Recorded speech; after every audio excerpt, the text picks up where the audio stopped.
Welcome back and greetings to everybody who's reviewing this video. Today I'll be speaking about a great title of something that really opened my mind and has pushed me to move forward from where I was lacking of knowledge about what political views can affect people, citizens, society as the state, and also how globalization has helped us move forward and keep pushing to have better opportunities as people, as an union, as in citizens.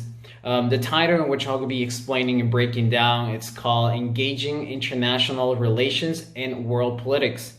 This subject pretty much opens up in the process of interaction among the people worldwide, which is basically the definition of globalization, in which we are able to engage with others worldwide and understand their concerns and how they view politics and how they're all we all interact in the world, and how things that can impact us can also impact us worldwide, as it is, for example, the US and China trade war, how economically speaking has an impact worldwide, and has the investors on their seats knowing what to do, not knowing what to do, sorry. Going back to the subject, globalization is a great view, is a great point of starting for us to understand the links between us people.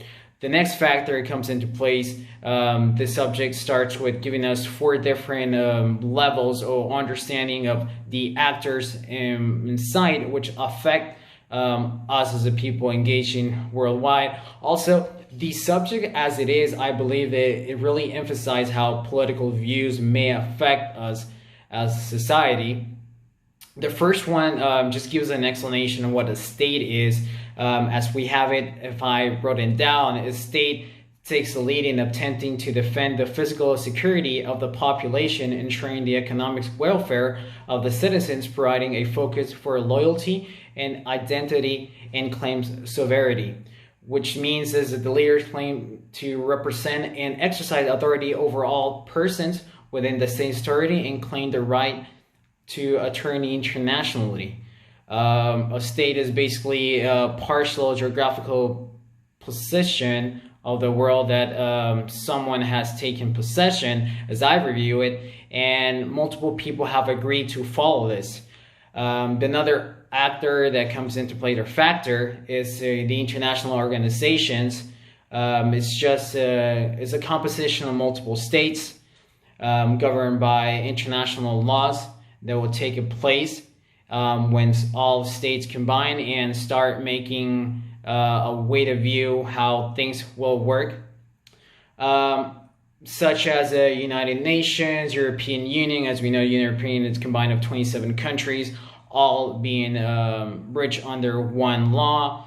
All are together, their financial and political views, how they determine who to make arrangements and tradings. So all of this is just how international organizations are factoring.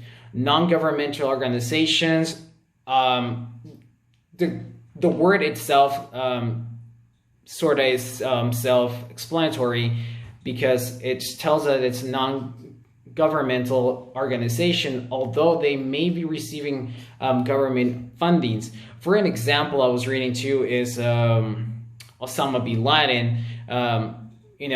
They started viewing it having a political distance of what they really thought about. However, reading in deeper in this, we understand, or some of us understand, that Osama bin Laden was actually working for the CIA, in which something happened, it went wrong, and then he decided to just start funding or start having their own idea of Al-Qaeda that goes against the American views. However, at the beginning and afterwards, much of the readers and authors of books will say that actually Al-Qaeda was funded by the US government.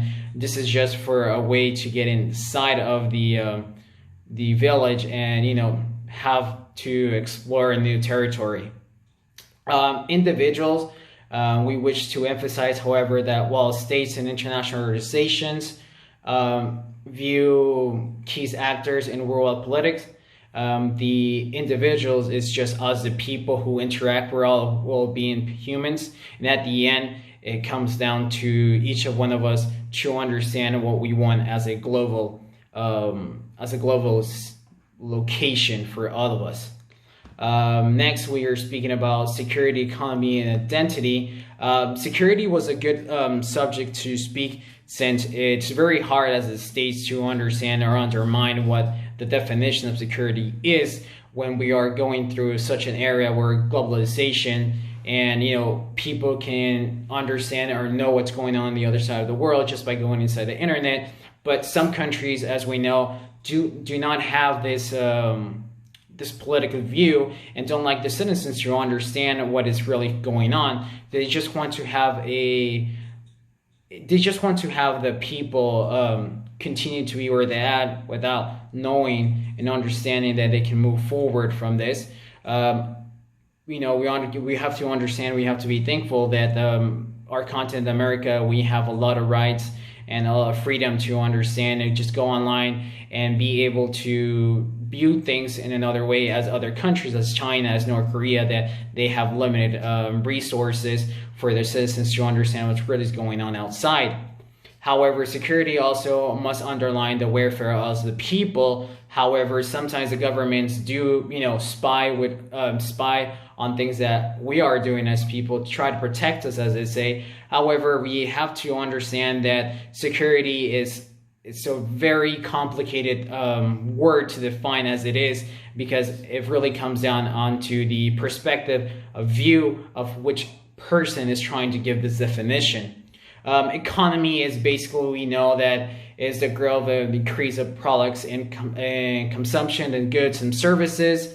It's measured by gross domestic product, and it's divided within the people to understand the per capita of how much the people are doing. The economy is also a measure to understand how the country itself has the acquisition of power over other countries and understand how much their value compared to others. The identity, I really underline this identity because the main question comes at who am I? I definitely move this question to who am I as a state. We understand that the state is a combination between multiple people, different types of view, religiously, economically, politically, ecologically. There's many types of view, but as a state, we have to underline and understand where we sit or where we stand together. And it's hard as I view this, because there's multiple ideas of what we can do, how we can interact with each other, but at the end, we're all together under one view or under one journey, as it is. As I conclude this subject, there's many key factors that played in place. I believe that one of the biggest factor is globalization and also political views. In this area, it's hard for us to understand or say what we want by not offending others.